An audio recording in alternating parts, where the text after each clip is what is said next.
Máire Ní Chéileachair, go háling tú bhelinn an seo mar Aoi Spesialta de gCiorcal amhránaíochta héimis bhíoh bhathúna agus Fhia ann ionta agan inniu.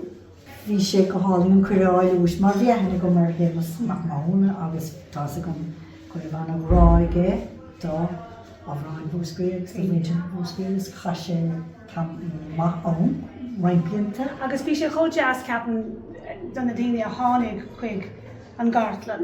Díomadaí na chluisteáil le casa An Cailín Aerach agus an sin pairteach féig a chluisteáil le casa Cath Chéim sulla bhrún túid. Mar thug sé sais tuiscint don de bhúscrí don na hárán atá le fáil an sin don nasca bhí ag dead leis an áit agus an sin dar nói an obair ionach atá déanamh agutsa. Tá an obair déanta agat le eistín geall chun na hárán sin a chanáil beag. So bhí sé, but Aoi Spesialta chaimrá tú bheith seáinniu. Február mé. Nuair a bhí dad ina chonaí i Ghleanna, bhí an crach acu a gcónaí. Agus bhí na hárán i mór le rá an sin ag an am sin. Muintir thuúlaháin, pairteach féig, bhí seán ó daoine ag isteach na scéalta, bes crónin gach aine a bhí an sin.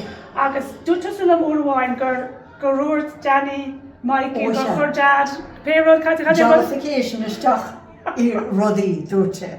Gus bhí an chreacaáil dul timpplair dear a bhí seán an mhuiineáin arálim agus canar go déach siad amach go dtí seisiún fud an chuntaíochta. Ledaiad le sémas agus go raibh an chreacaáil agus mar sin bhí sé an níos a bheith an seoinmh agus mar is anna heimh as an Gartlan agus chomáile sin as an gCiorcal amhránaíochta bhí chuig go duine ar mar sin. Mar ádáling é an gCiorcal seo a bheith an daoine canna le chéile ceapscrúb sé go hála. Ceapan go sin anna dheas faoin gCiorcal, go gasan cá leabhraí nán, casan daoine le chéile, an sin tá anmheas ar gach aine ar daoine casa le héin, tú héine na meastar an nói, agus ceapas go raibh an caiidan an ard aniu. Bhí sé? Na daoine óga na measc. Húntaach ar fad. Anna hangah go dú. Gur an bag, Máire, feictú rás na dúla dé.